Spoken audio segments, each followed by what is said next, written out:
Hey guys, Ryan, Feathers Elite Pigeon Auctions, Feathers Elite Racing Pigeon Network. We're going to hope this works tonight. We tried something new out, a new way to set up the broadcast, so we hope it works. Anyways, in this next hour, hour and a half of pigeon chat with the one and only, the legend, the GOAT, that means the greatest of all time. Yes, he's earned it, John Timmerman. Before we bring John on, we just want to say happy One Loft Wednesdays. And this show works best when you participate. So don't be shy. Get your little fingertips out and type away. No question is stupid. Don't worry. You can't hurt me. I've got skin of leather. Okay. I've been burned and prodded and poked. I'm fine. So just come with your questions. Enjoy this show. And me and John will try and answer them. Again, you are watching the Feathers Elite Racing Pigeon Network. So, a reminder, guys, to like, share, and subscribe. Hey, enough of this. Let's get to the One Loft Wednesdays.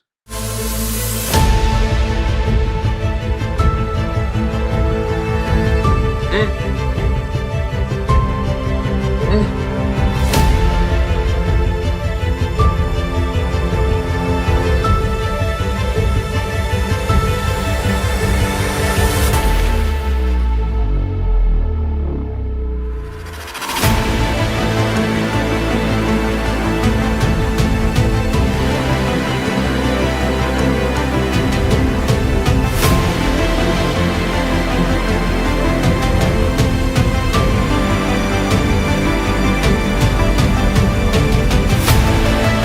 All right, 20 seconds till we start flying here on the Feathers Elite Racing Pigeon Network.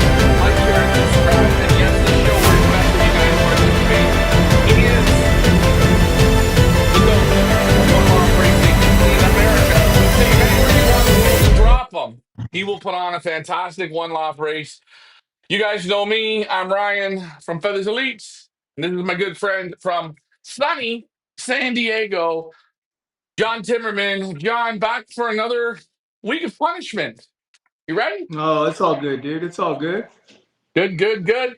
How is how's everything going right now? I guess would you are you into the middle of the intake, or you're just past the middle now? Or no, you're not even at the middle. No, you're in the middle.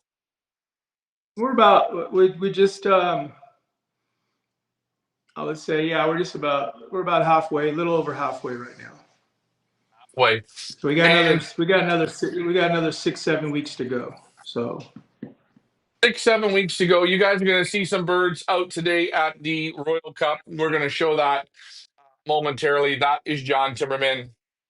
Michael Peevler, again, he is one of our good friends. He's always on. He says good evening. And TP or T1 Pro Race Belt says good evening. Good evening. You guys have questions for John and myself, please don't be shy. Before we start this broadcast, I want to let everyone know on Feathers Elite Pigeon Auctions right now, we have our Picket to Win It. That is right for Saturday, May the 2nd, race from, uh, let me post this up here, race from Milan, France, 302 kilometers, 190 miles. The pick bird is open. Uh, 8 birds have been picked, but you have still time. Go over to Feathers Elite Racing Pigeons, pigeonauctions.com, and pick it to win it. Pick a winning pigeon, and if you pick the first bird, the clock, you're going to win the pot. Only 16 pigeons to pick, so don't be shy. I got to give John a complimentary pick and see what he can pick because he is of Dutch descent, so he's got the pigeon racing blood right through his veins, and it's something people. I don't know. Some people are born with it, eh, John? You think? yeah, I think that some people, we have those people in the sport that are able to just as one gentleman, Rick Barker said, look at the expression, and they don't need to handle the bird. So Yeah, if they could do that, if they could do that via video, that's pretty amazing. John, it's so funny. You can go, and I'm going to use my dad as a prime example.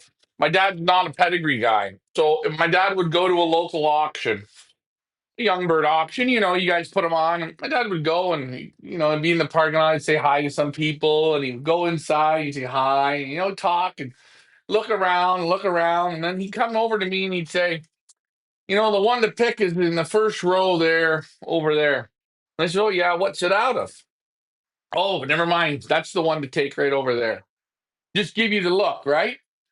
And, we every year we pick birds at auctions, and I'll tell you, he wasn't a pedigree guy. He just looked at what caught his eye. And 9 times out of 10, he had pigeons that would do the whole season, and he would get like, oh shit, you got the best one in that auction.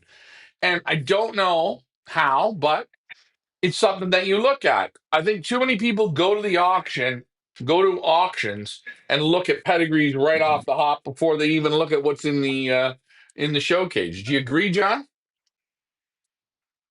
Yeah, well, I mean, but that's the fun of it, right? I mean, it's like baseball cards. I mean, we're examining that, and nowadays with the internet and these guys being able to contact somebody right away and buy a pigeon, guys get excited. If they have a flashy name. I remember when Sherbet came, and it was Dan Milner who came up with the name, and he was a genius. In fact, I mean, Dan Milner passed away 6, 7 months ago, and I mean, when the pigeon Sherbet came about, it was an instant hit. And of course, the pigeon for Victor Valenzuela, I mean, was a superstar. Turned out even to be his children, just as good for a lot of guys. And but having a fancy name in the background, right, made it that much more special. Yeah, 100%. Well, people don't realize, and I talk to guys like Derek Walsh from the UK, and he says people don't fill in the boxes in the pedigrees. People don't give the pigeons the correct names. People don't do the homework. It's a whole package when selling a pigeon. The pedigree's got to be loaded. But if you can come up with a clever name, and I will say I've got to give it to Dan Milner. I know Dan came up with a lot of names for Mike in that time, a lot of Yeah. great names, and it worked. Sherbet, everyone knew who Sherbet was. What a great name for a Well, pigeon. I mean, Dan was just ahead of his time back then. I mean, he had the real fancy catalog, and that's when, at that time, Peter van Ramsdonk, was a big photographer, and they would really make some really nice pictures. And then along with the pedigree, and then the booklet. I mean, it was awesome. And yeah, is that something of the past? Yeah, a little bit. I mean, now everything's computerized, but back then it was, you had a yearbook, and that yearbook started it all. Yeah, I remember being a little kid, and Chris Peeman came to Toronto to do an auction.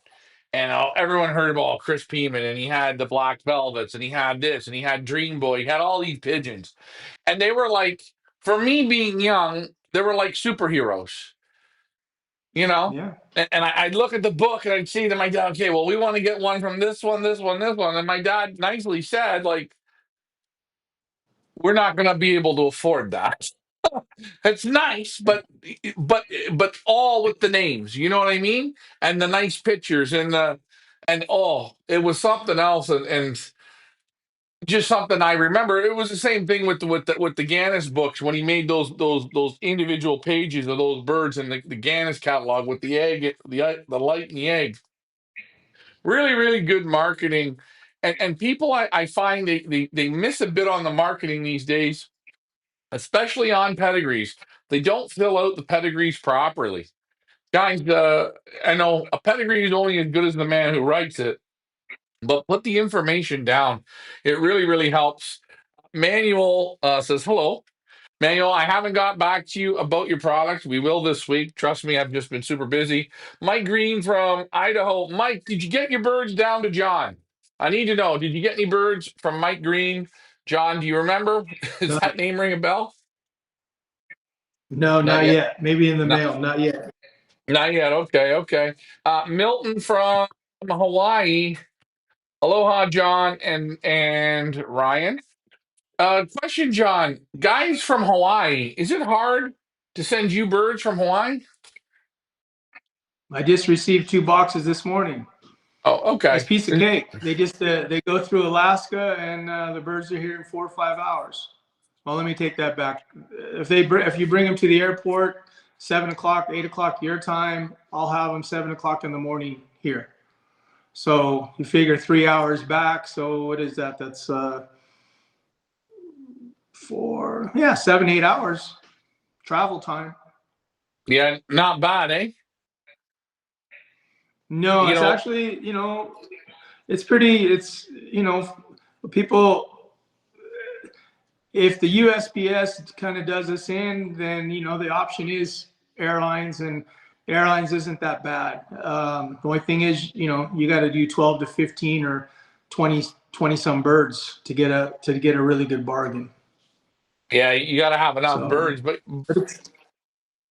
but hey, you know what? If you partner up with a couple guys, it's well worth it. And even if it's not, um, I know when I sent birds in the early 2000s, 2011, 12, 13. I think John, you picked up some birds for me. I think Ron did as well, right from the airport. I paid like maybe double or triple to what the postage would have been.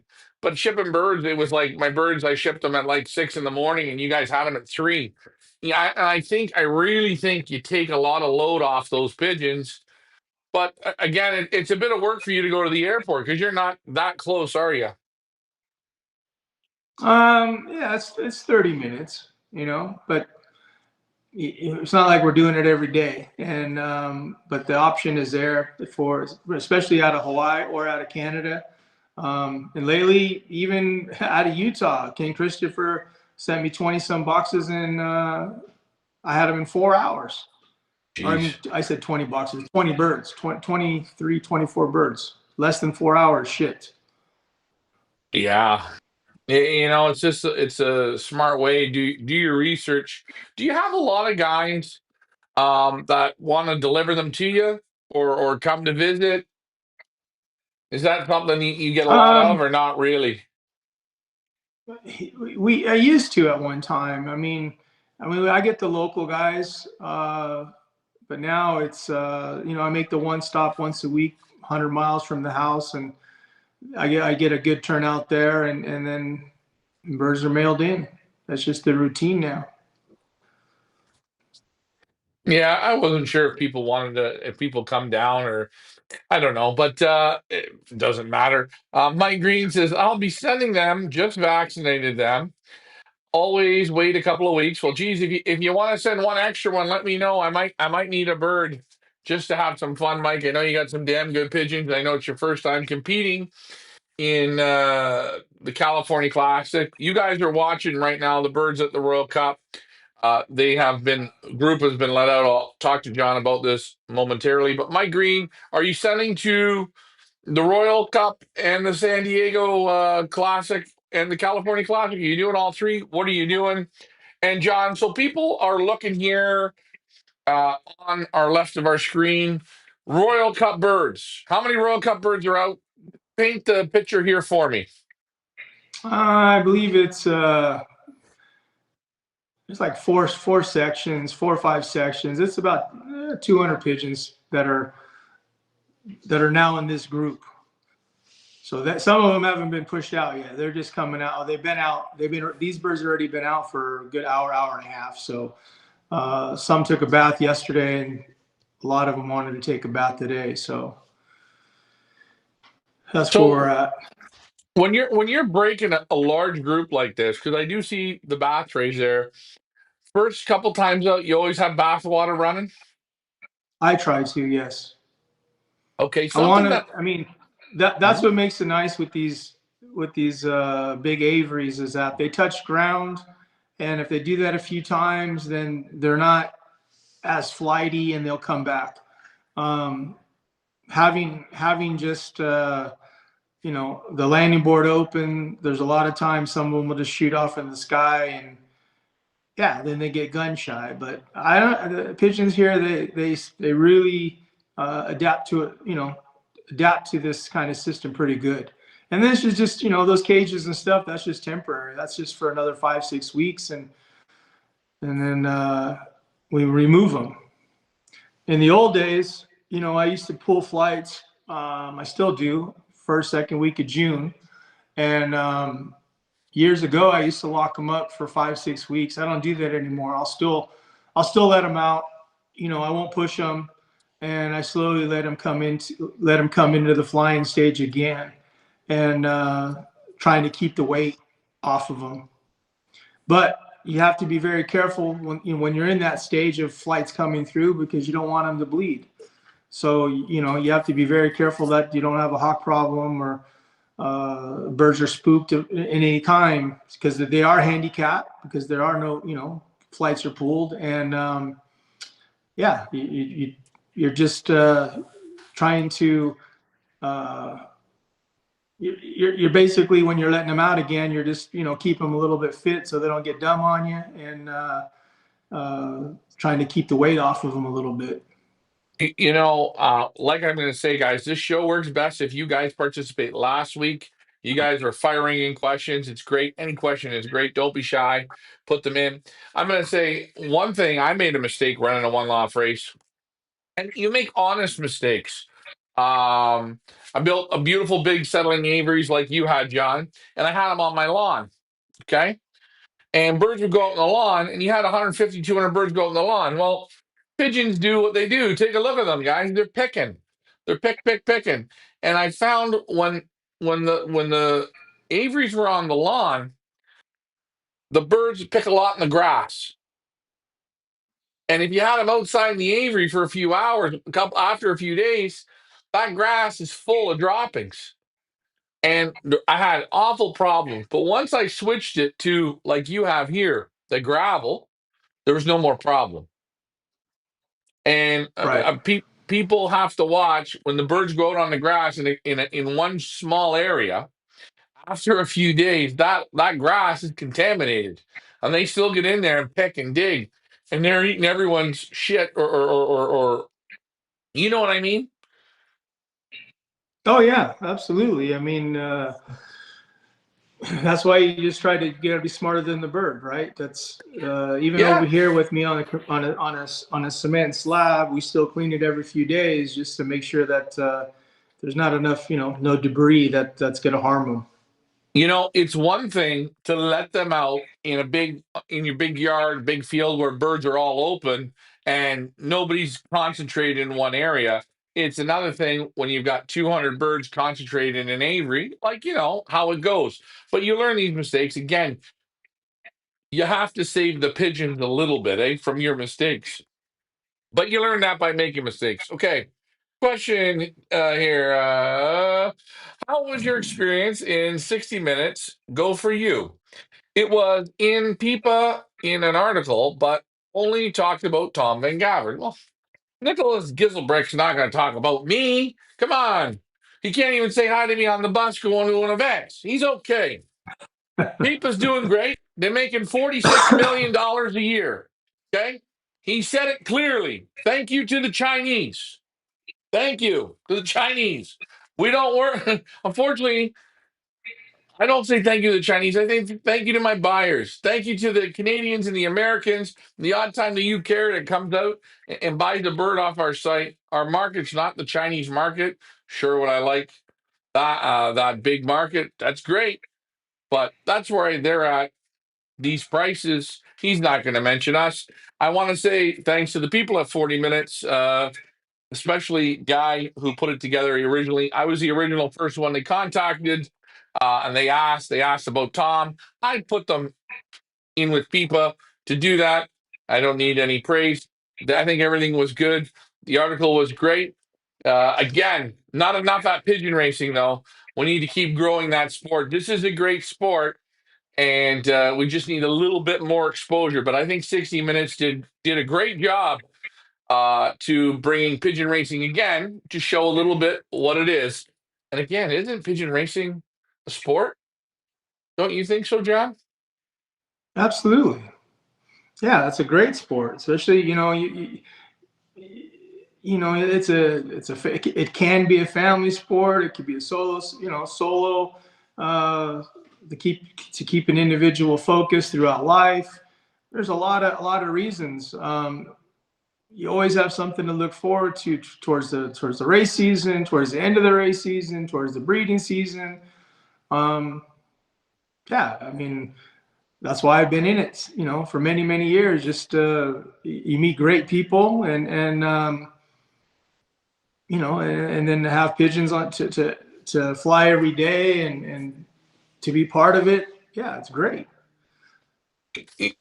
I say there's so many people that love watching horse racing, and they say, I'd love to own a horse, or I owned 1/5 share of a horse, or I owned a little bit of a horse.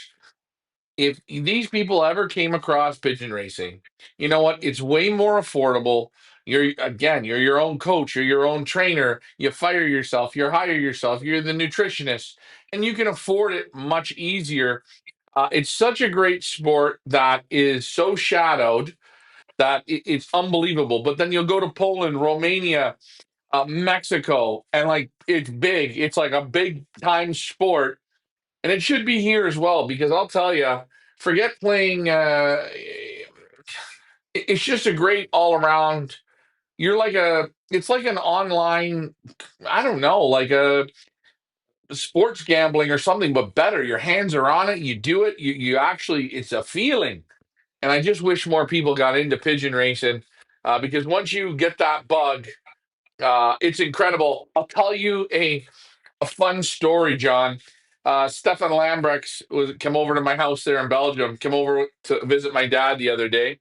It's his house that we live in, and he said to him, he brought my dad a letter that he got, and it was from Folsom Prison in the States, right? Mm. And and it was the guy in prison is asking to buy a pair of pigeons from him from watching our interviews that we've done with him. And you see what I mean? Like, Yeah, yeah, that we don't think about it, but that guy in jail, okay, he did something bad. But take a look. He's the pigeons are helping even there. Great absolutely. sport. Well, I mean, it's no different than what you have.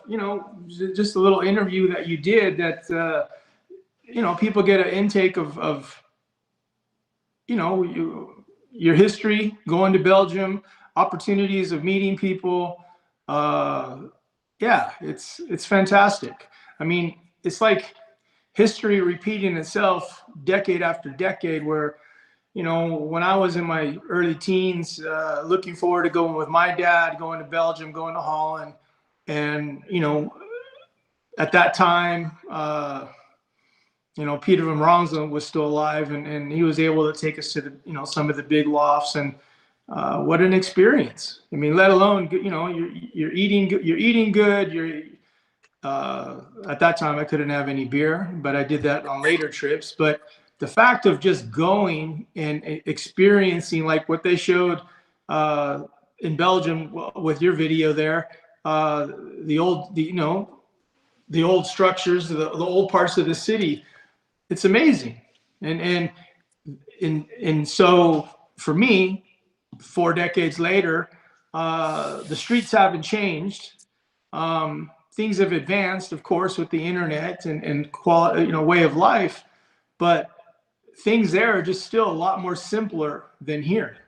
At least, I mean, I can't speak for Canada, but for here in my neck of the woods, California, I mean, it's just fast paced. It's just blow and go, and that's. I'm not saying that's really the way of life, but for us to keep going, that's what we do. Yeah. But it's truly for anybody that loves pigeons, it's something to experience. It's something to get a group of friends and go see 3 or 4 lofts, and that's something you never forget. Yeah. I'll tell you something. Going to visit Lost and going to the different races and or going on a pigeon trip. When you do it, you start to open your eyes and you learn a bit more. I remember being shit. I said I was 14 years old, and Hank Coulars was coming to Canada, and he was going up the road from me about 20 minutes to a guy, a Gannis guy, to do photos of pigeons. And I just was just dying to know how did he do photos of pigeons? How did he do photos of pigeon?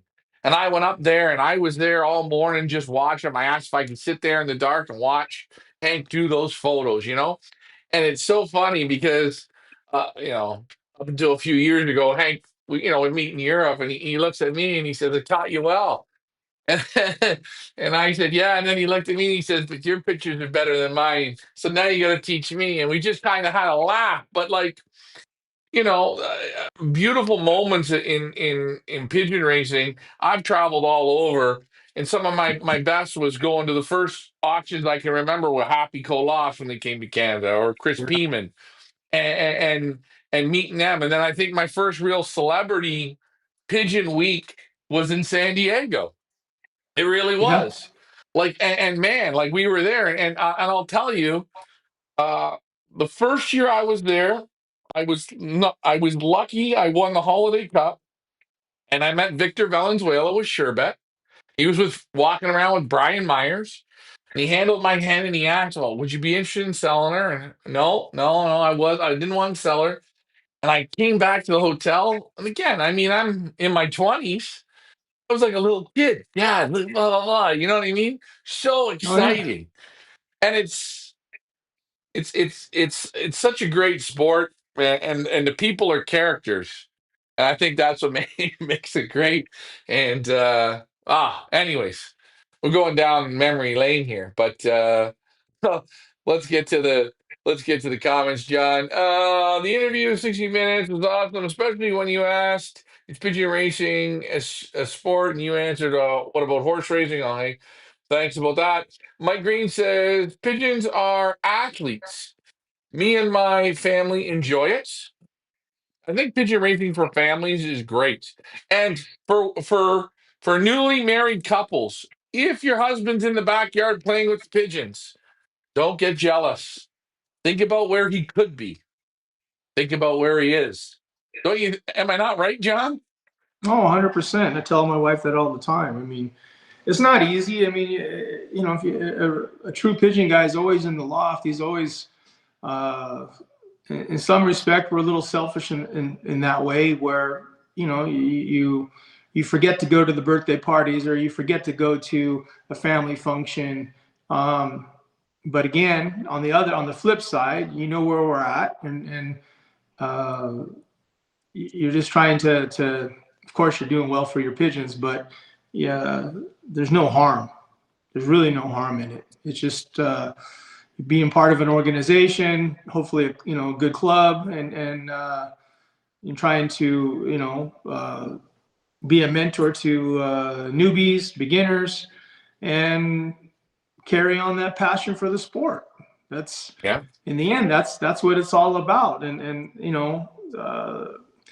just like I shared before, I mean, I've got individuals and they're in their 80s now, and through an OLR, that's kept them entertained for a few decades. Something to look forward to, because they can't have pigeons, or they can't, they move to an area where pigeons are forbidden, or restricted, I should say, or they don't have the time because they got to travel with the family, and yeah, to be part of it, it's really it's truly special. It really is. John, one day I want, hopefully in the next year, we get I want you to meet. I don't know if you've ever met him, Emil Denny's. Mm. He's going to be turning 80 years old this year. Okay. He's won the Golden Wing twice. He's won everything in Belgium on extreme long distance. The Dark Army. He's won multiple championships in Thailand and Taiwan. Uh, and he is, for an 80-year-old man, he is such a forward thinker. He's not thinking about, when am I dying? He's thinking about, okay, what are we doing? What are we doing? Where are we going? I've already talked to him a few times. We got to get a team down in San Diego. Yeah. You know what? I haven't been to San Diego. This man travels more than I do. And he says, the older you get, and guys watching this, remember this. The older you get, you got to keep young friends. The young friends keep you. fired up, keep you living young. Don't don't fill yourself up with old people. Get some young guys in your team. Follow some of the young guys. But I got to get you to meet him to sit down and have a talk. I think you'd really, really like him, and I'd love to get that on the show. We got some more comments here. And Brian wanted me to say this to you before, John. Brian's first thing was, I'll see you on Saturday, John. More birds for the World Cup. What are you doing on Saturday, John? Just so people know what Brian's talking about. Every Saturday, we meet in Chino to pick up pigeons. I go there to pick up pigeons for the San Diego races, and that's, of course, the California Classic Royal Cup, and then also now the new Triple Crown. So we're there in the morning early, 6:37 for breakfast, and then we start with the pigeon intake 8 o'clock, 8 to 9. Okay. Brian also asked, hey, Ryan, do you live in Canada or in Belgium? I live both. I live in Canada and in Belgium. Right now, my dad is in Belgium, taking care of the birds for me. I'm going to be leaving here on May the 7th. I'm going to go start training the young birds for this year's race season in Belgium. We're putting something on together that you guys are going to be able to follow. I don't want to talk about that right now, but hopefully that answers your question. Uh, Mike Green says, when I get off the truck and go out to the pigeons, it is so relaxing. Pigeons, Absolutely. they're supposed to do that. And you know what, John, I'm going to say this. Going to a pigeon club, the thing I hate about pigeon clubs is there's this ranking, the best guys are Oh the yeah, best yeah. guys. And then the best guys look down at the guys that are like, oh, well, maybe you can't do it. But they don't realize that guy's working three jobs. He's got seven kids. He's doing this. He doesn't have time to put in like the other guy. And people look down at that instead of saying, hey, you're doing great for the time you have and this and that. But humans just aren't like that. And people, if you're in clubs, just enjoy that you have people in your club. Have some fun. Not all serious, you know? But that's something that's been around in the history of the sport. I don't know. I mean, it takes a certain personality to be involved with the pigeons. You have the good and the bad, but hopefully, what you're referring to, hopefully the guys that do have enough experience, speak up for the newer members and allow them to grow because they'll have if they stick with it, they'll have their day. Nobody starts off on top. Nobody. I mean, everybody's No. been on the bottom, and that's the fascinating part of the sport is that you can be kicked in the balls real quick and you start all over. And it doesn't matter if you took a loss or you got a sickness in the loft or the birds aren't right or wind didn't blow your way. There's all kinds of things, but that's a great aspect of the sport that it builds character for those that stay with it and you're in long enough.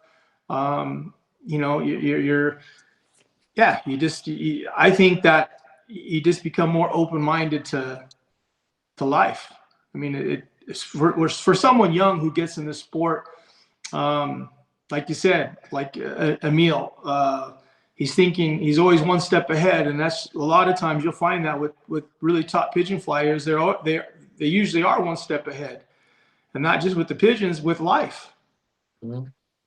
Yeah, and I mean, again, you know, he was 78 years old. He invited me to go to Thailand, right?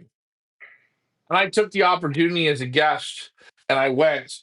And he said, Ryan, you keep taking those chances. You keep opening those doors. He says, you keep living. And he says, always keep young people with you. Know the old people, the young people, but keep young. And he says, it keeps you living. It's like that fountain of youth. And I really admired it.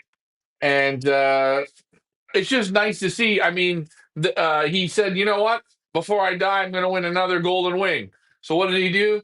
I mean, he's 80 years old. He hired a 35-year-old loft manager. You know what I mean? Like, okay, I'm focused on one loft races, but I'm going to go back to the past and I'm going to kick some ass again. That's like not, I call that's get busy living. And I hope all the old people that watch us, or even young people, think about what we're saying. This is pigeons, yes, but this is life. When you go to that loft, it should make you feel good. And Absolutely. You got to, I mean, that's, you do what's within your financial means. It's just like I said about my place. What I saw when I was a teen, that was a dream. And I stuck with it to get where I'm at today. And very fortunate, but it was hard work and staying focused, staying out of trouble, and but having the birds every year, you have something to look forward to, and life becomes positive. That's uh, to me, that's the key. Is just you just have to have an outlook on life of being positive and staying focused, and you'll get ahead. got a comment here and a question. Stephen Collins, a good friend of mine from Australia. There is a great following from Australia. I have to get there. I love my Australian friends. They're great. He says, personally, I'd like to thank Ryan. Otherwise, I never would have experienced Belgium. Brilliant time. Also, Stephen, I know you asked this question. If John is coming to Belgium, when would he be coming on the tour? I'll have to talk to you about that after the show, John, but that's just something because I know Stephen, when they come from Australia, it's like a 24-hour plane trip. I know he wants to meet you, or he'd like to come on a tour if you're going to be on it. So just something to think about that, John. Again, guys, John Timmerman, California Classic, Royal Cup man. He plays, he plays, he plays. There was a question earlier, John. This year, yourself, I know you're in a few syndicates. What one law races will you be participating in this year? Because that was a question earlier and I missed it, and I just want to go back because I don't like to I miss mean, questions. across the board, I mean, I'm pretty much in all the big ones. Pretty much all the big ones in Texas. I haven't sent to the Florida Derby yet. That one's later in the season. Indiana, I've sent to. Northern Cal, I've sent to. Mid California, I've sent to. But I am getting close to winding down with the breeding. I do breed some birds for some friends. They fly in an organization about 100 miles away, and this year I really, I don't want to say I went all out, but we sent a good team for the AU, and I just sent some birds for the GHC again, Oh, for the geez. GHC Classic. Yeah, I mean, Yeah. this year was a little more than I would have liked to have sent, um, but a lot of those guys support me, and I do my best to try to support back. Okay. Here's a question. Before one off racing, it used to be the convention races and the what was it like the multi loft races. Yeah, Snowbird. Yeah. What do you think that has a chance to? Is it to come back, or what do you think it is? Well, my organization, they just did a fraternity. I wasn't part of it. It was more or less some of the newer guys. Um, and they sold bands $20, $30. I think they had an opportunity to do a $50 band, and it was more or less a multiple off race. And they had their own. I don't want to say they had their own rules, but they tried to make it a separate race. And anyways, the losses were on the higher side, but these people had a great time. The race went off over the weekend, and it was a difficult race with not many daybirds, but the fact that they pulled people together, and one of the persons, Lernell, he catered to his group of people coming to his house, and I thought that was first class. The person that won it, Joel, I mean, I believe he did the same thing. Um, and that's, again, they're also helping people that don't have the opportunity to race or have a small group of pigeons, and people like to participate. So individuals like that are encouraging people to stay within the sport, and I think that's awesome. Yeah, I think the same thing. I know in Canada they don't do a lot of the of that. And it's funny, in Europe, there's none of that. It's so different. But I think anything to keep that sport going is great. But I will say, for people that are taking on it, take it seriously. Put your best effort in. Don't you put if you're going to do it, put on a show. I will say, John, at your races, the whole week of San Diego is a show. It's a real pigeon show. In my point of view, it's the best week of racing, and the consistency from the foods, the atmosphere, the drinks, the playing poker, the cards, the guys talking, uh, a real pigeon atmosphere, and something. If you people haven't experienced it, you should definitely get involved and try it. Brian says, "I'm 75 years old, and I can't wait to go out in the morning and take care of the birds." And I will say this: the older you get, don't one day say, "I'm going to get rid of all my birds." Don't do it. I think it puts you in. I hate to say this, in the ground quicker. I think it's a shock on your system. If you're like me, my dad, like John, yourself, you've had pigeons ever since you could pick your nose, right? And Hey, one well, you day know what? You say that, like my dad, my father's 88, and he had some. I mean, he still has some serious health issues.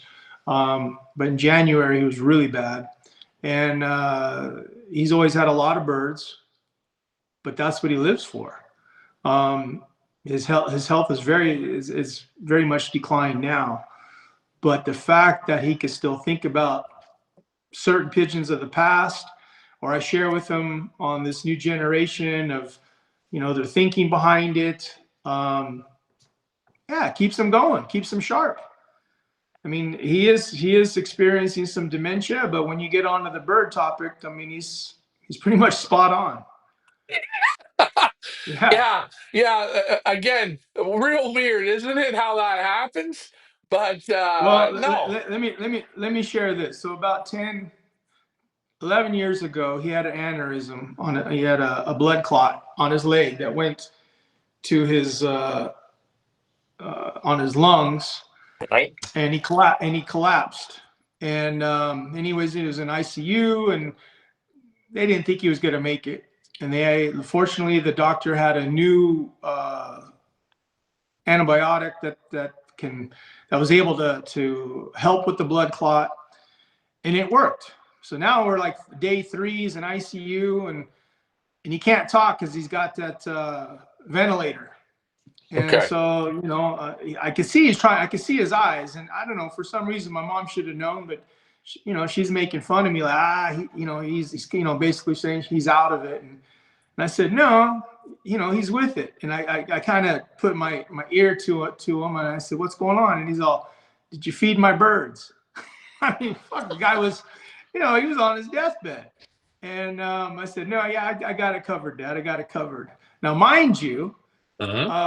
my dad had a lot of pigeons, and it was summertime, and it's pretty hard for my mom to handle. And they thought my dad was going to be a goner. He wasn't racing anymore, but he still had a lot of pigeons. And so at that time, I'm in San Diego. My mom's up in Chino, and he doesn't have the automatic waters like I do. He's got all the bullet waters. So my mom's only able to water them, so much. I mean, I'm only up there every other day, every third day. So I said, what do you want me to do? She says, you need to start cutting them back. So I do. I make a phone call and I get rid of 300-400 birds. You know, that's a lot of birds. That's a lot So of when this birds. time happened, when my dad revived and he says, did you feed my birds? I thought, oh my, and you're only allowed 2 people in the ICU. And so when I walked out and I went to the hallway and I said, Mom, I said, he asked about his birds. And there's other ladies sitting there, and so now there's like 6-7 people hearing my conversation with my mom. Oh shit, your dad revived, you got rid of his birds. And yeah, it was a good thing, but it was a bad thing. But it my dad understood after the fact. But the fact that he pulled out of it, and how's my birds? Did you feed my Well, birds?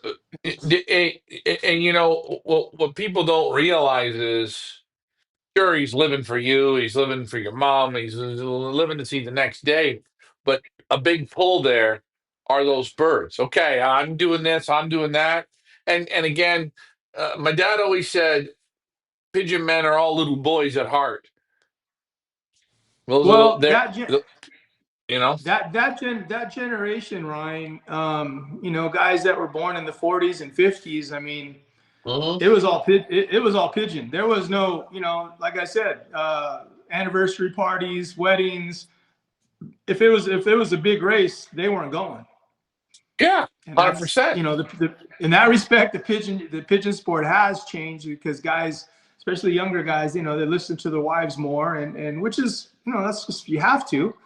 But back in those days, no, the pigeon fanciers, no, they were, if it was a race, that's all they focused on was the racing.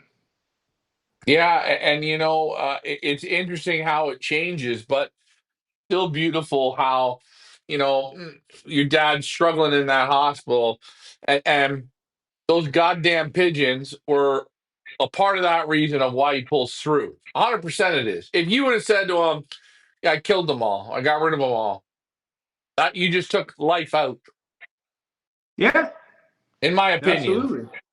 Yeah, You know, so, but hey, you know, that's the beautiful thing about this sport. It grabs people. Oh, I wanted to post this up. It grabs people, and once it gets into their DNA, it is deadly. And we've got here the flyer, and I wanted to post this up. I wanted to talk about this a little bit. I thought this was a really brilliant flyer that you made, and I might just make it the full screen so people can see it. They don't need to see us; they know what we look like. But this here is brilliant. I don't know who did this for you, but I thought this was real great. This is the course of what you fly, and we're not into yet training and doing any of that. So people don't get, oh, is he starting to train? No, but this is the lay of the lands for the California Classic Royal Cup, correct? correct.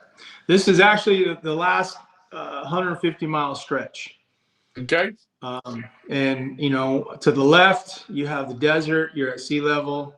Um, you're at the 140, 150-mile mark. You're coming through the dunes, and then you're coming into sea level at the base of the mountain. Usually, there's always a headwind there, crosswind, and to the south of that is Mexico. We don't show that, but yes, the birds have to get elevation, and they got. I mean, for my pigeons at the California Classic or Royal Cup, they need to come through those mountains. There's no to be online. They, you know, if pigeons go to the south too far, there a lot of them they're gone. Now the San Diego Club, they're they're further to the right, and if their pigeons go to, you know, go to the south towards Mexico, they could dogleg and come back. But for whatever reason, if mine overshoot, you know, because now they're trying to circumvent and go around all those valleys and mountains, they have a hard time navigating to come back. Well, it's a great way to look at it, guys. I like the way they did this. Very, very creative to give you a feel. We've done a whole video with John. What we're going to release so you guys see it. We're going to have that also on here on one of the Wednesday nights when we get closer to training. So you guys actually see the, oh my God, in the first 50 miles, what these birds got to, what he's got to get them to navigate through. This is why he's like your Michael Jordan of one loft racing guys. This is the guy on the top of the screen, John Timmerman. Steven says, retired from the sport, but I would like to hear John's opinion on vaccinating before people ship to races. I think it should require people, uh, I think it should be a requirement. People don't understand young babies get sick easier. What do you think of what Steven's saying?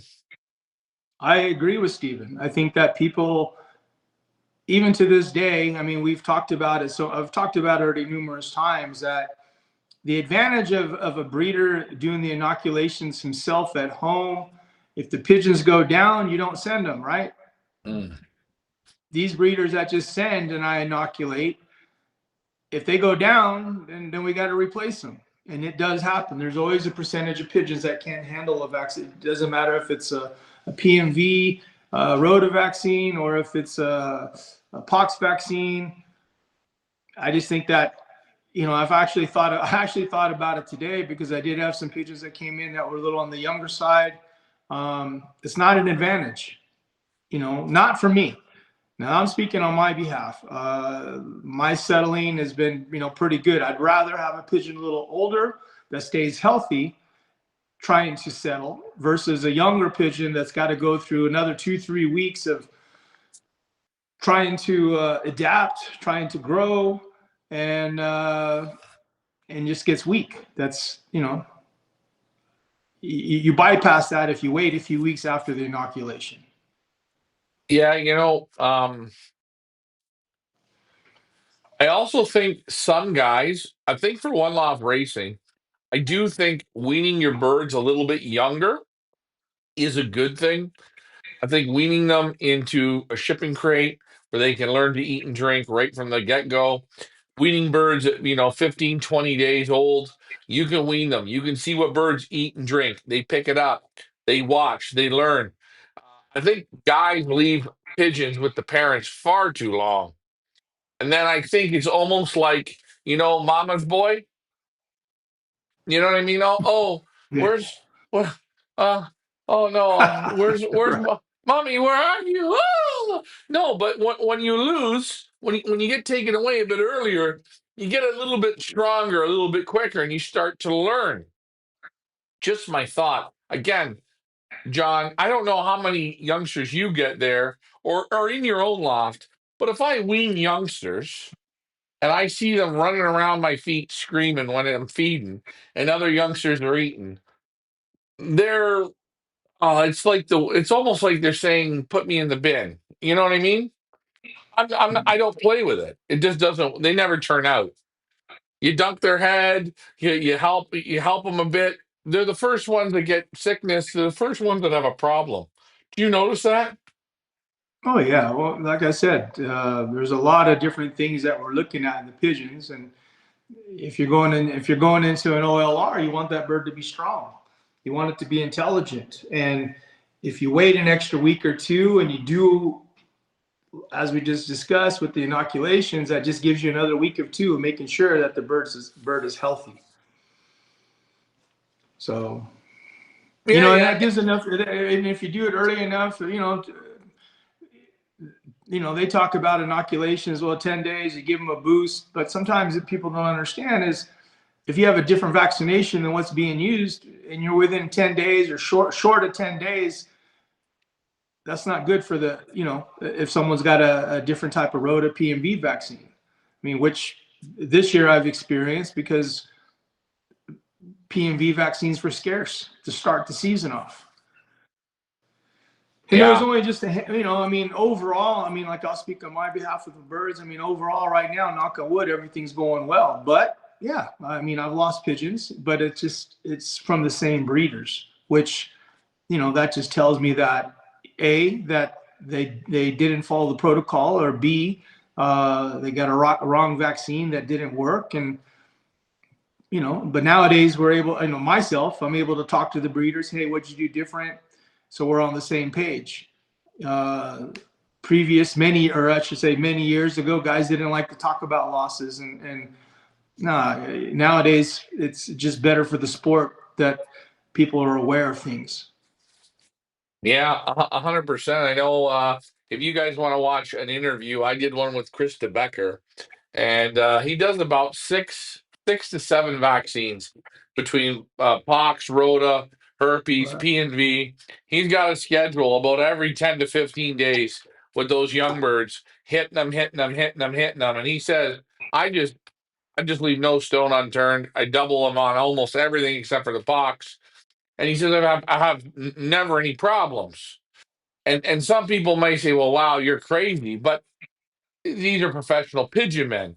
And if you can get the right vaccines, I think you should do it because, again, especially going to a one loft race, you're going into the jungle. You're going into, like, take a look now. You've got what, John? You've got 1,000 birds, and how roughly how many lofts sent? How many lofts sent? I mean, I don't know, we're probably at a 150 lofts right now, I guess.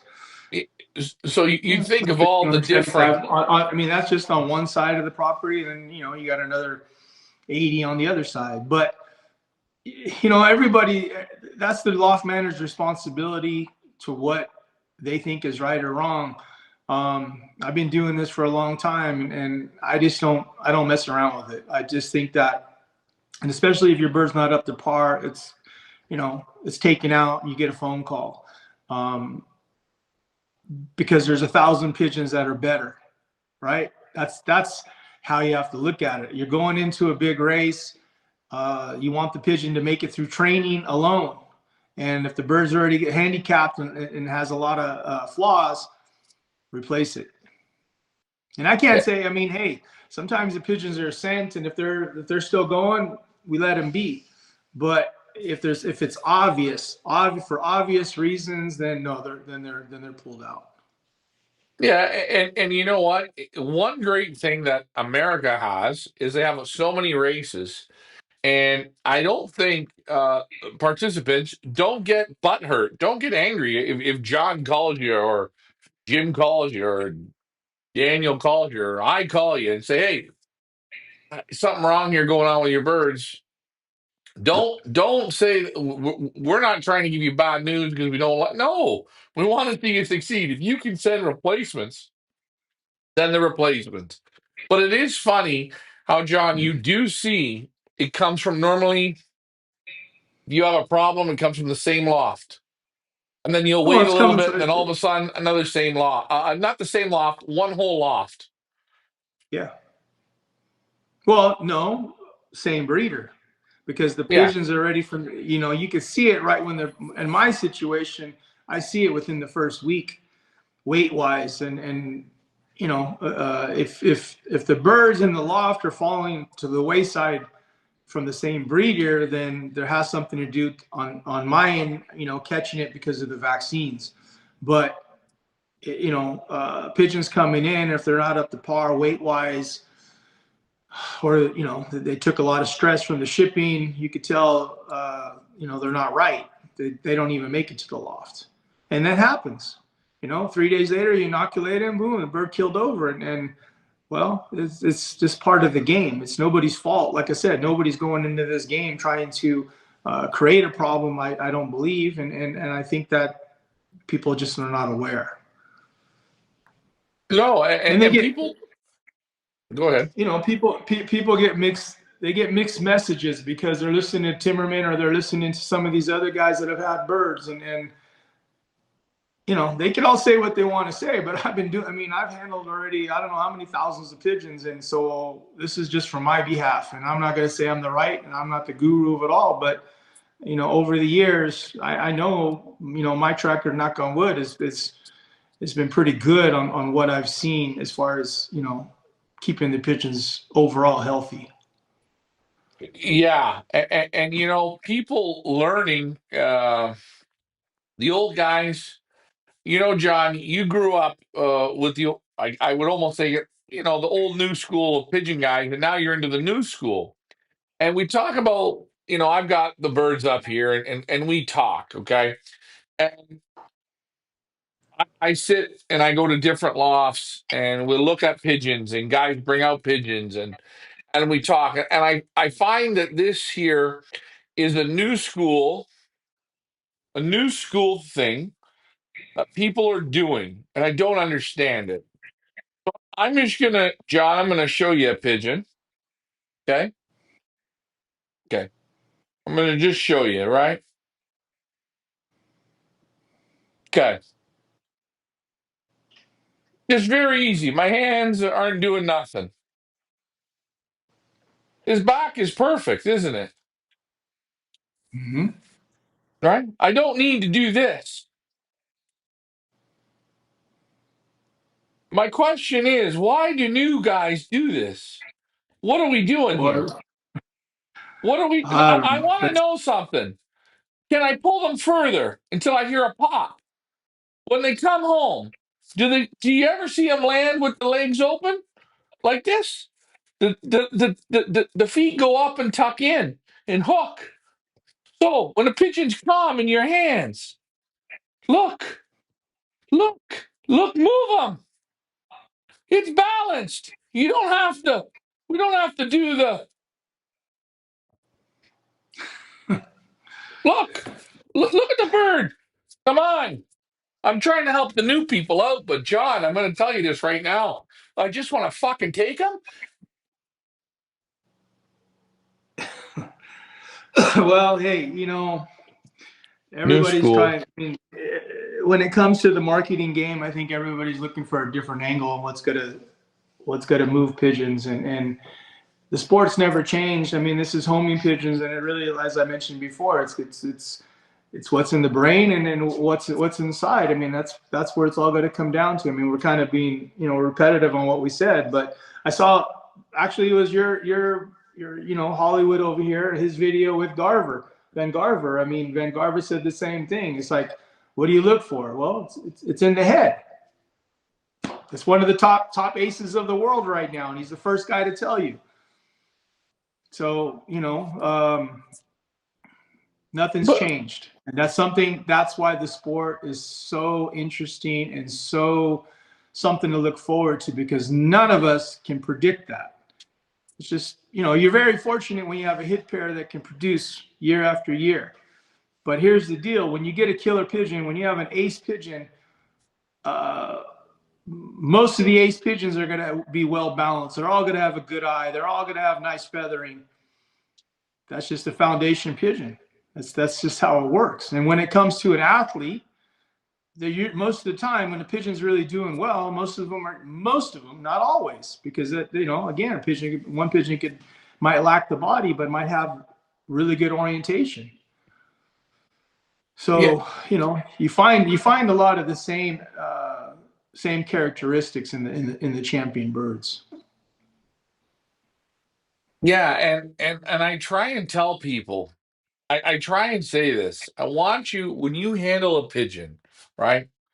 I want it to like you're going to ask a girl out at school if you grab her hand or you take John, you go with your wife for dinner. You don't grab her hand like like you're holding a hammer.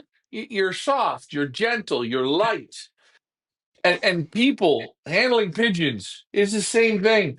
The more relaxed your fingers are, the lighter your hands are, the bird comes back into balance quick. You don't have to open legs to see if it's balanced. You don't have to play the drums with it. And I watch all these young guys on here, and I'm thinking to myself, what are you trying to show me? Because I've yet, and I'm going to come this year, John, the Royal Cup and the California Classic, and I'm going to have a video camera on these birds coming in, and I want to see the legs open this far on the bird's landing because you're not going to see it. And then I'm going to say to all these ding dong young guys, okay, what are you looking at? Because I can't seem to find it. Yeah, but that's just something of the Mhm. sport. If that floats their boat, then so be it. You know, that's all we can say. I'm sure years ago, and you probably have heard it, right? When Americans go to Europe and they're looking at the eye, Whoa, That's always been controversial. And you take the man that's got the Ardens with the beautiful gold eyes. green Um, eyes. Yep, but what is he? But and no offense to him, but where have his pigeons won? I mean, they're beautiful in the hand. It's just show, and it's a lineage. That's what you're breeding for. But no, they're not the top lofts of the world. They just aren't. I got some more comments coming in, but I'll tell you a fun story. Chris Clarebot in Belgium, one of the top flyers. I mean, the guy's lights out. Really knows his way around pigeons. A good friend of Pros Rusens. But anyways, I had Stephen Collins with me on a pigeon boss tour, and I had to go pick up some pigeons. And his assistant, we were grabbing pigeons. And I love eye sign. I'm an eye sign freak. Greg McKnight, man, he puts on some photos, and I'm drooling. All right. And I got to show it to you, John, and I will. And if people come on the tour, I show it. And they were we were looking at pigeons, and Chris Clarebot's assistant was looking at the pigeons, and I watched the way he looked at the eye of the pigeon. And it wasn't how normal guys do it. And it was very dismissed, very dismissed, very dismissed. And I was looking at birds and he was dismissed, and I'm going, what are you looking at? And we had a couple drinks and we were talking, and he was more Flemish. He was drinking, talking. And then he said, I'll show you, there's only one thing you look for in the eye. And then he showed me. He showed me the magic black ring. And I looked, and he said, this is it. If you have this ring in the eye, they breed winners. And he showed me pigeons. And I've gone to Loft now. And I use this theory on super breeders. What's one thing they all have? They have the magic black ring. And until you push the eye to the limit to see it, you'll never see it. But it's something. Eh? And I talked to a few guys in my time, and it all came from Pros Russo. So interesting. And I'll have to show it to you. Mike Green says, I vaccinated thinking that birds I was going to ship. And then after a couple of weeks later, I changed my opinion, seeing which youngsters handle it the best. Isn't that what you're saying, John? I'm not saying so much on the handling. I'm saying as far as the health. I mean, if the handling, hey, that's where you got to look at your pairs. Some pigeons, yeah, 100% though. You know, you vaccinate. Some pigeons will can handle it. But then you know, as far as the weight of the pigeon, that will determine, you know, if they're full, if they're real full. You have to keep that all in consideration as well. But what I'm trying to tell you is that you inoculate, you wait a few days, the pigeons snap out of it, they're good to go. If they don't snap out, they seem to be, they just don't look right. Well, now you know. Yeah, and Mike, I think this is a very good question, John. On your entry form, or if guys are sending you birds, uh, should they write down? Because Mike says, when I ship, would you like to know what vaccinations I used and when I did it on the birds? Does that help you? Is that a good thing, or are Yeah, you that's it. I no mean, matter what you're it, following? it, it for me it is. I mean, it's always good to know when, what you use, because as I mentioned, I think that there's some vaccines that just aren't compatible, and I think most of the stuff you get out of seagulls has always been pretty good. Um, but there's other places, other people using things that I think everyone just you just need to be aware. Yeah, so guys, John, like he says, hey, let them know. Stephen also says pigeon fanciers also need to understand that birds can get stressed out shipping in the shipping boxes. So don't be stingy in the space. Better to give them more room than less room. Don't put 5 birds in a 2 bird box. Stretch it out a little bit. You know what? You're only giving your chances. If you screw up at the beginning, you're done, aren't you?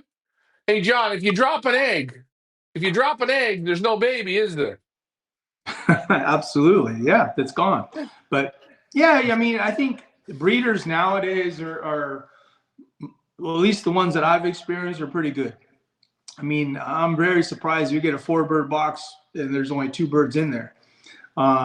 So people are very uh, more. I would say I don't want to say critical, but they're just more aware of these things, Mhm. which is good. It's all good.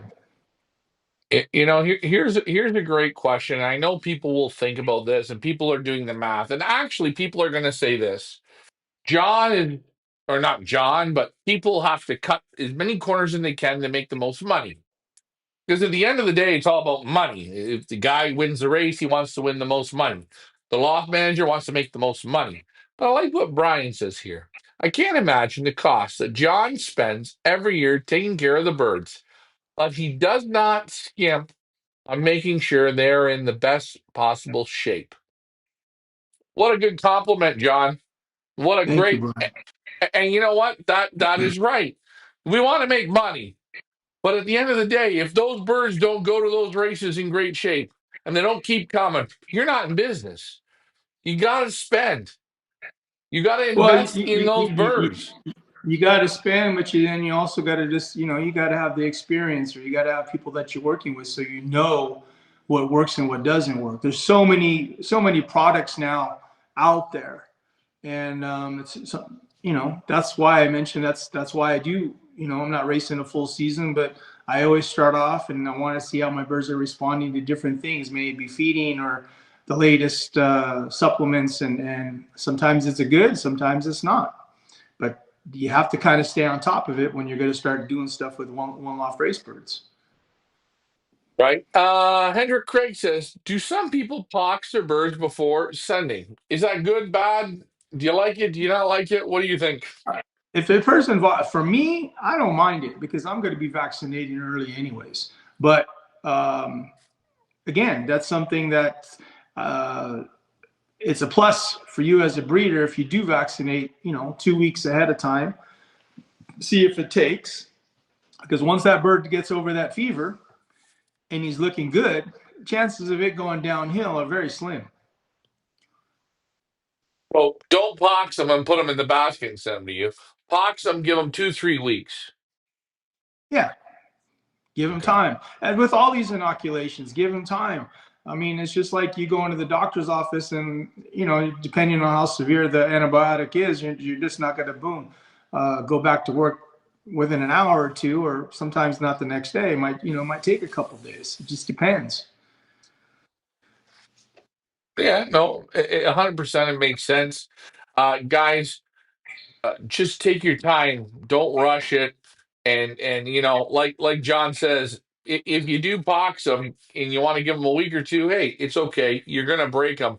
Now, here are both of these races: California Classic at 1,000 birds, Royal Cup around 500 birds. As the group gets heavier, the breaking becomes easier. Correct? Correct. But I still have the birds, split in groups, just because, I like to keep an eye on them as close as possible, especially when the weather starts going. I mean, like a few weeks ago, 4 weeks ago, it was really, really hot. And, then a few weeks ago, it turned out to be mild. And now all of a sudden we hit some rain.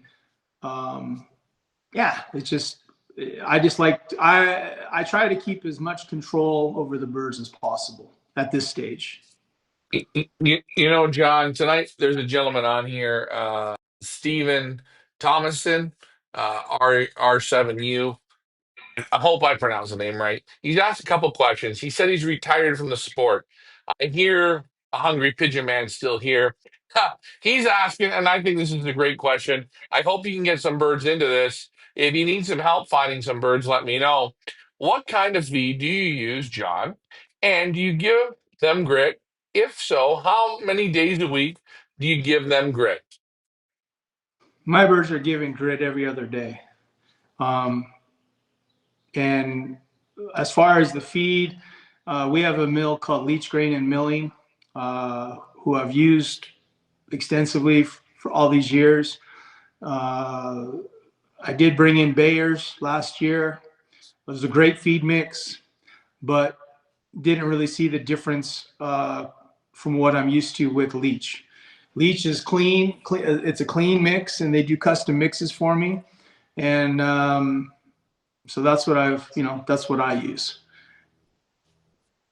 You know what? Maybe next week, what we're going to do is we're going to get John to show some of the mixes if we can. We got some time to put that together to show what right now the birds are getting, the grit they're getting. Question I will throw out there: are all the birds on special water? And you got magic All water of out there? There's always something in the water.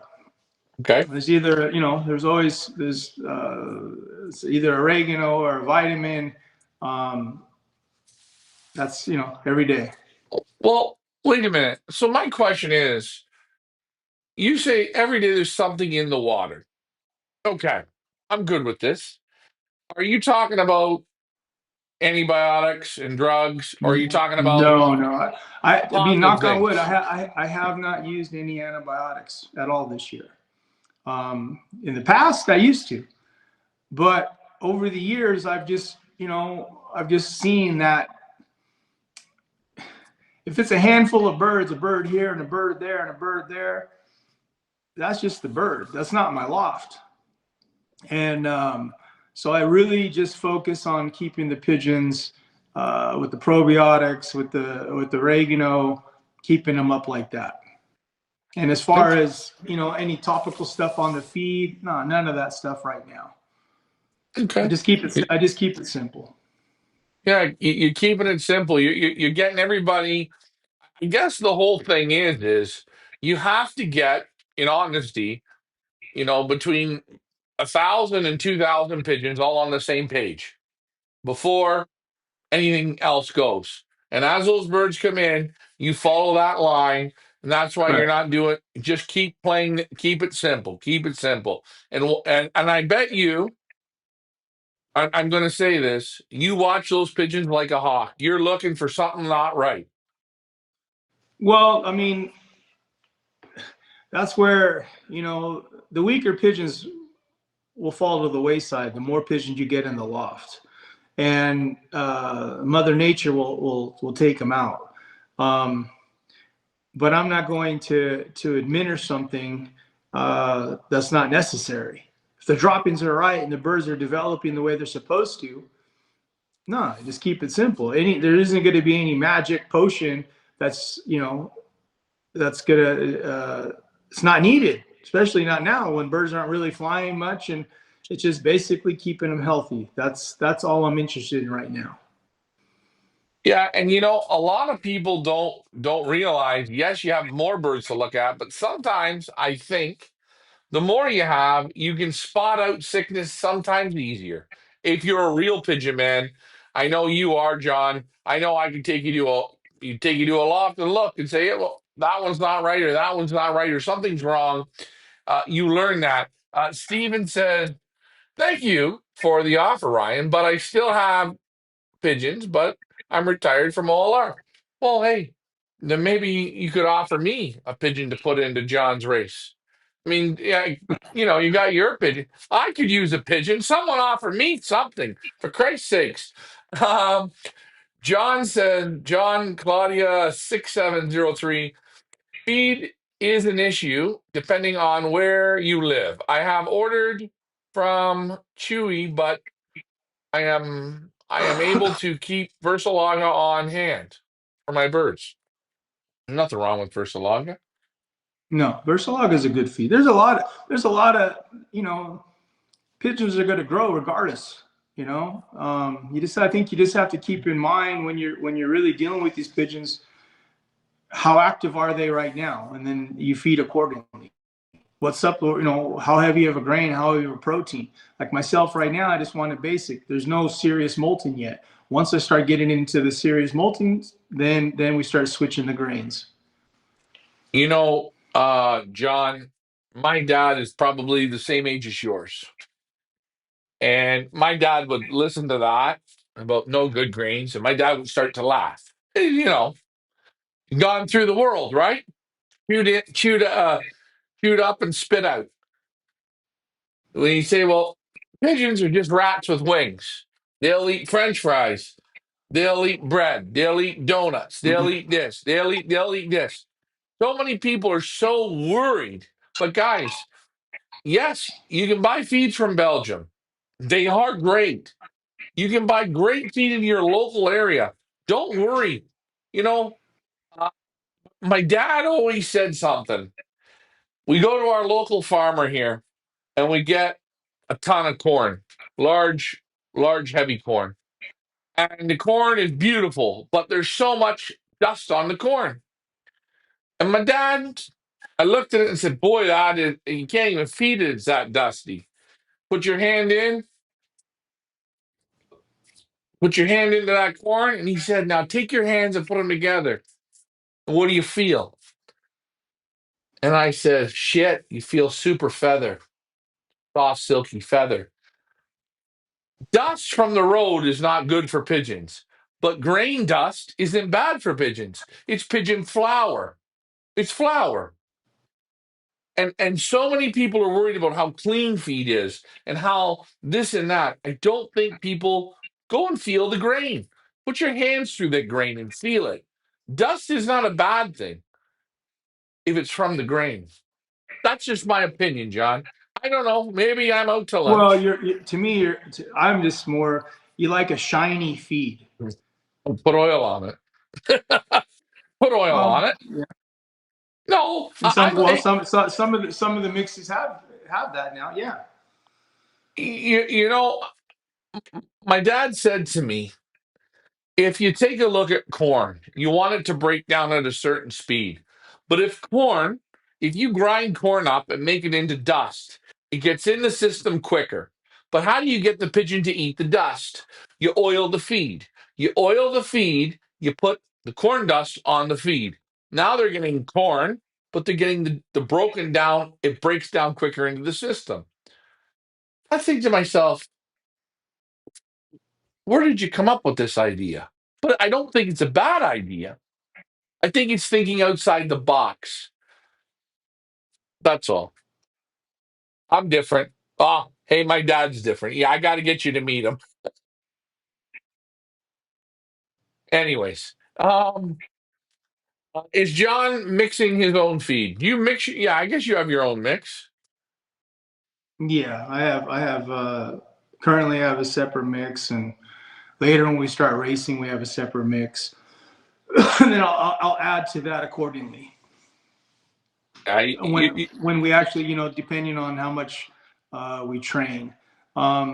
On this course, especially when we get into the August, September months and humidity's up, I fly, of course, I fly with the low protein, more carbohydrates, and small seeds. But it's all in balance.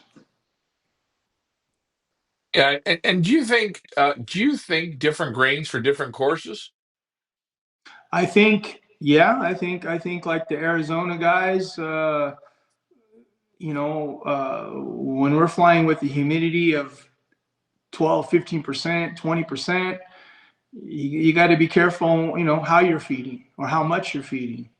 Um, that's where a lot of those feeds that you get out of Europe, they're not going to be any good because they're flying with a complete different environment. Mhm. Yeah, it was funny talking with. I don't know if you've ever met Serge Van Alstecker, but Serge Van Alstecker, he said to me that the secret to racing was 50 to 60% corn. And he said, I'll never get a bag of feed made because I need a bag with 60% corn. And the people just don't buy into it. He said corn is one of the greatest grains ever, and people just don't use it enough. And he got that from Van Laar. And he says, once he said, I had great pigeons, great results. When I boosted up to 60% corn, I was untouchable. Like, and it's funny how guys talk about things. Now, in your area, do you think corn would work? I know that in South Africa years ago, they fed a lot of corn.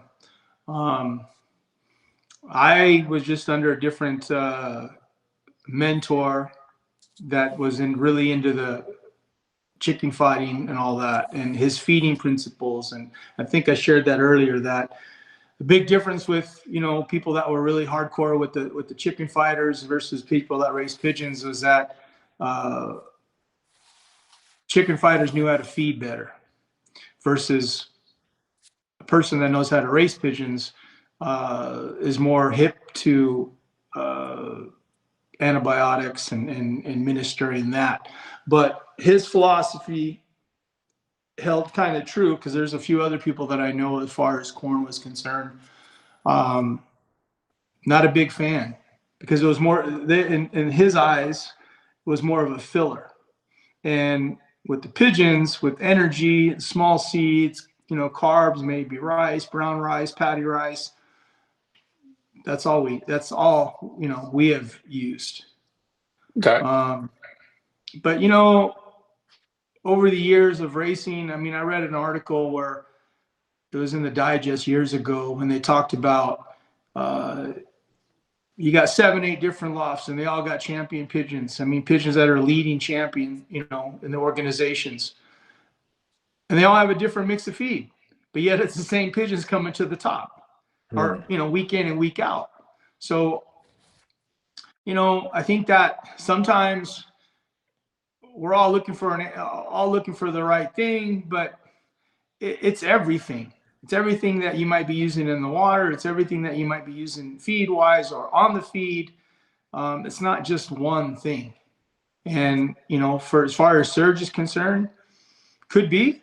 I've never, I have experienced. I have used a lot of corn, years ago when I flew the distance, but not at 250, 300 miles. I don't.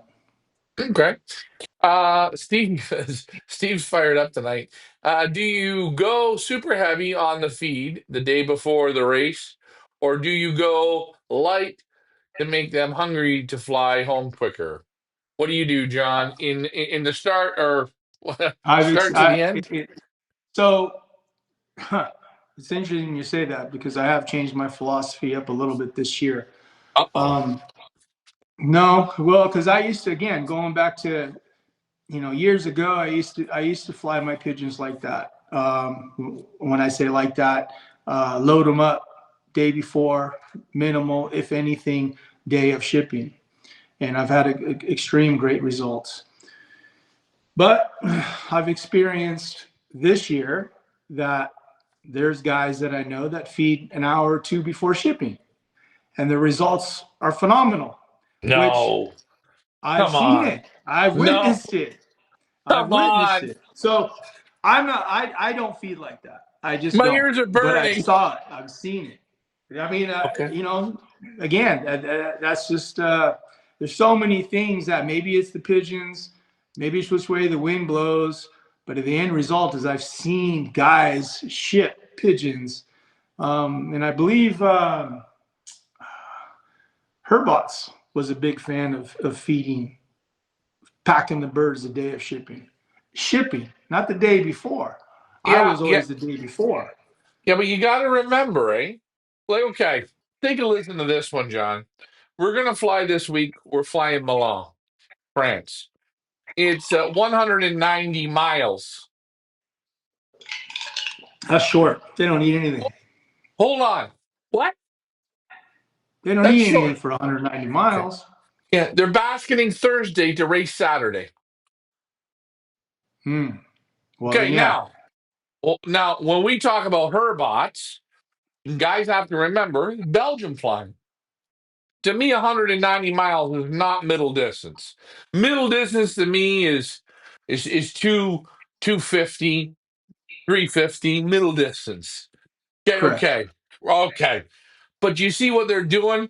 They're basketing Thursday for a Saturday race. So Herbot's packing them up for a middle distance race on Thursday night. Okay, I'm not against that. If the bird system's working, he should digest most of it. Now, I did want to ask this. This is a great question. John asked it, and I just want to see if it's the same who I'm thinking it is. Who was the cockfighter that was your mentor?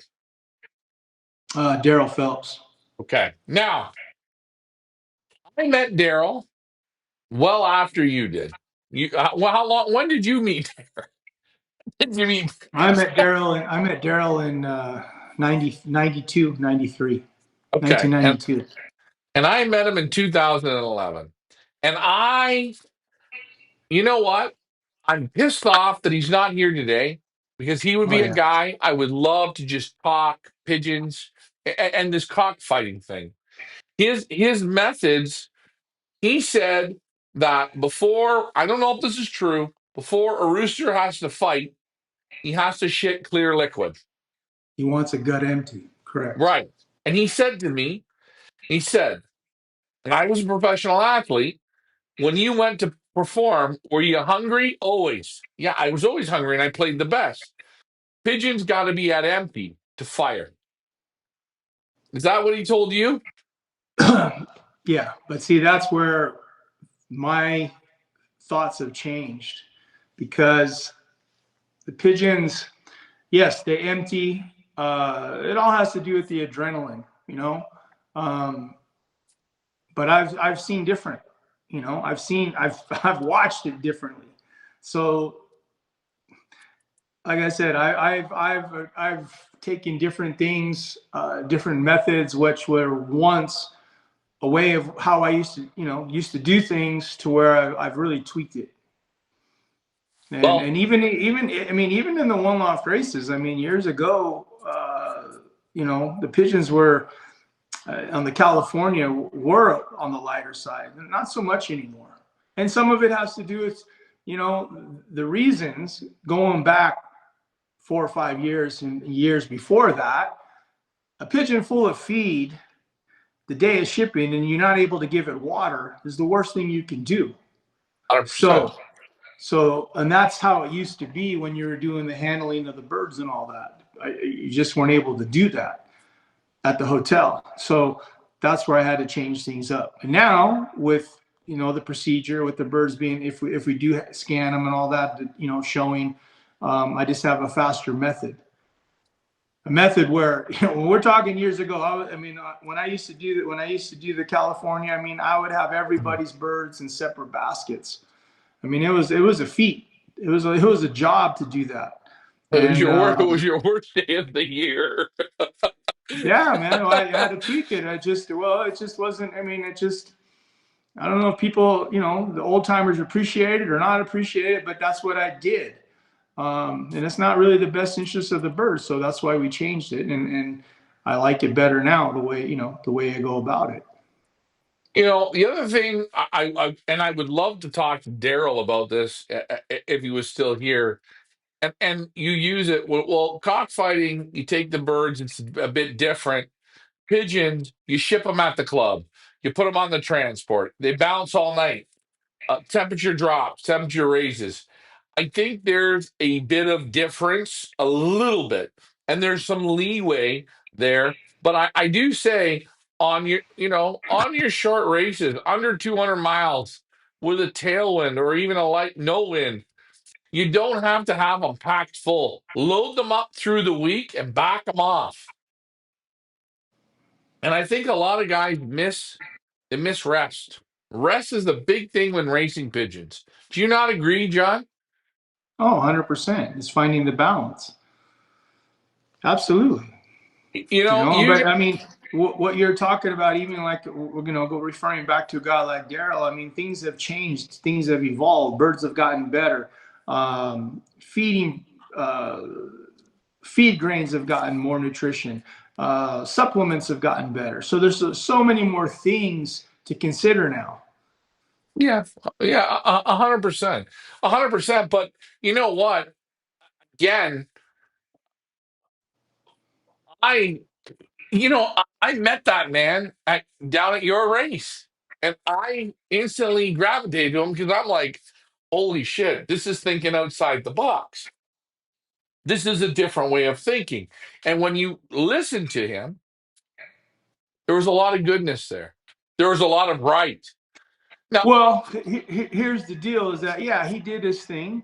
Um, But over the course of all these years, he never took care of thousands of birds. And so I'm seeing the difference. There's the difference. Um, Again, it's no different than some of these other guys that are flying 100 birds, 200 birds. It's not the same as having an army. Now, when I say I fly club race, I'm only flying, a small team of pigeons, and not everything that I administer probably would work on a big one loft race. It's different pigeons, different loft conditions, but it's I'm when I'm doing these things, I'm looking more for the color of the pigeon. I'm looking on how the pigeon is health wise, and that's when I'm feeding. They could say, all these guys could say whatever they want. The color doesn't mean anything. Well, to me that's bullshit. I mean, I could go through a crate of pigeons, and if the color's off, pigeons are going to be late. you And know. color off for guys listening. What the hell is he talking about? Color off. John, what are you talking about? Color off. What's color?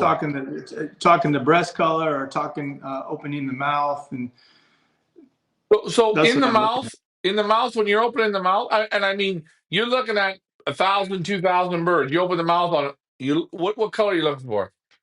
Well, I'm just looking at the, that the throat is clear, that eyeballs are, there's no uh, any kind of form of respiratory.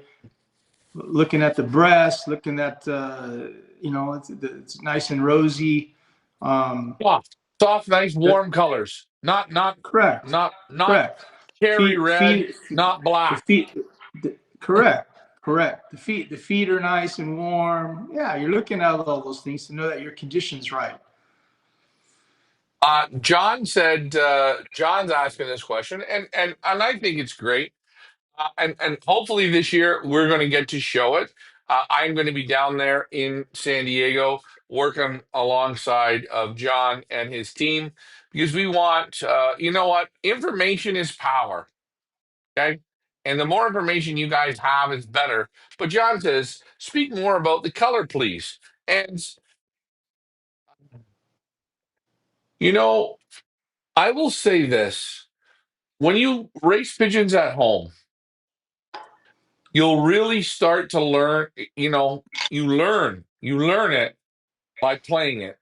Sometimes I always say, I love John. I don't know about you, but when I'm basking pigeons for a race, I like to put the pigeon into my hand. Oh, hopefully John will be back here momentarily. There he is. John, can you hear me? Yeah, some knucklehead called. I don't know who. Go ahead. You know what? He probably wants to send 100 birds. Anyways, when I handle pigeons for a race, John, and I put them in my hands the day of basketing, I like to feel those feathers are naturally parted already. And I like to feel it smooth. I don't need to tip it over. I should feel it smooth. And if I can feel it smooth and the feathers are parted, I know she's soft. She's warm. It's like looking at that girl that should have that shirt unbuttoned, just a couple buttons. That's what I'm looking for. And there's that buoyancy. That's all. And I see people blowing birds and no, if you're doing that, you're not in condition. My opinion. What do you think? Well, myself, I mean, you know, our club racing, we fly week in and week out, so uh, that's what I'm looking for as far as the feeding or whatever products I'm using. I want to see how the bird progresses. I want to, from the beginning, right? If he's 2 days after the race, he might be a little dark, where he's got rest and a day or, one or two tosses of training. And then we get to the end of the week. And if the bird's right, then I know that the conditioning, the program works. That's what I'm looking at. That's what I'm looking at. Okay. And then if at the end of the week birds are the colors off, then yeah, there's something I did wrong. Either wasn't enough rest, or I administered too much oil, too much uh, something that threw them off. And those are the things that I keep for my own knowledge uh, throughout the. I'll apply that back into the OLR to see for condition, because when you have that many birds, and you're setting them up to race to win, it's got to work. Hmm. In the old days, like when we used to fly derbies, I mean, I've had my share, and you only got one. You only have one shot. There's no time for mistakes, and so that's the Right. same thing when it goes to the one Loft race. It's like it has to be, it's got to be on. And again, listen to someone like an old friend that passed. Times have changed. Birds have become better. Everything. Birds have become better. Products have become better. But it's a matter of finding what works and what works for you, what works for your feeding program, all that stuff. And again, I think what John's saying is this, and I'm going to ask you this, John. So in my loft, if I'm flying in a club or a combine, or if I was flying my birds in an OLR and I was running it, if I want to put hemp seed oil on the feed, okay, I'm going to do it in the off season, and not the off season, but like, hey, birds are weaning. I put some hemp seed oil on the feed. Every week I put a little bit of hemp seed oil on the feed. Get them used to the taste buds. I want them to eat peanuts night of basketing for the final races. I make sure during the season they try peanuts. They eat peanuts. I don't spring it on pigeons. Are you the same way? Absolutely, and that's kind of what I'm sharing here is that uh, you could change. You could have a great season. You could be flying lights out, and then you get curious. Let me try this. Like if you get this, throw Good your whole naughty. program in a whack, and it happens. It happens already. Yeah. Yeah. It, You know. it's It's a 100%. hundred percent. You can hear me You can okay, hear me correct? okay, correct? Yeah, but I am losing power. So Okay, so we're going okay, to so wrap we're this gonna up. wrap One this more up. One more question. question. Brian says, do Brian you says, think "Do you think it's good if it's good breeders if handle their breeders own handle birds their at own the birds race, at the race, or or doesn't have to be? doesn't have to be?" I think I mean, everybody, myself included, you always like to look at your birds, but when you're flying a big derby, especially in OLR, you haven't seen the pigeon for 7, 8 months. You put more people, when we do this, we're putting more stress on the birds than necessary. And you're trying to get, as a handler, you're trying to get a good race off. And if you're adding more stress, maybe having to basket the birds earlier, or in the situation of handling pigeons, I mean, it's a process. And the more birds you have, there's more time involved. That time is better for the birds to rest and build that reserve rather than deplete it for the 4 or 5 hours for a guy to come handle the bird and say, doesn't help. Hey, listen, Hey, listen, you don't always you have to don't always jerk the have to bird jerk the off, eh? bird off, eh? Leave it Leave alone. it alone. No, I No, agree with I you. agree with you. They haven't been They handled haven't all been handled season. all season. Leave it alone. Leave it alone. John, great night John, great tonight. night tonight. Hour 41 Hour minutes. 41 minutes. Great Great questions. questions. John, you're Thank you. accepting John, you're birds till accepting birds when? till when? We still got another 7 weeks. Come on. Come on. Let's get this Let's loft get this filled. loft World filled. Cup, World Cup, California Classic. California Classic. John, should we John, do this should again we do next this again Wednesday? next Wednesday? Next Wednesday? Yeah, next Wednesday would be fine. All right, I'll be I'm in. having, I'll be in. No, I'll still be No, here I'll still be here where I'm at where now in I'm at Canada. now in Canada. We will We we'll do it next we'll do it next Wednesday. Wednesday. That is John That is Timmerman, John Timmerman. the GOAT. Right. The He's goat. he's with He's with the Michael the Michael Jordans and the Wayne Jordans and the Wayne Gretzky's. Gretzky's. So we have the Michael Jordan and we have Hollywood. Thanks. John, next week plug your phone in because we could have kept going. Like, share, and subscribe, guys. Don't forget, Don't forget, pick it to win it on our Feathers Elite page. Don't be shy, get in there. Race from Milan on Saturday. Tomorrow night we're going to be doing the basketing in Belgium. Like, share, and subscribe. All I can hear is an echo. And hey, that's Feathers Elite Racing Pigeon Network. John Timmerman, Brian, Feathers Elite Pigeon Racing. Thanks for flying with us, guys. We will see you next time up. Will be tomorrow. Bye for now.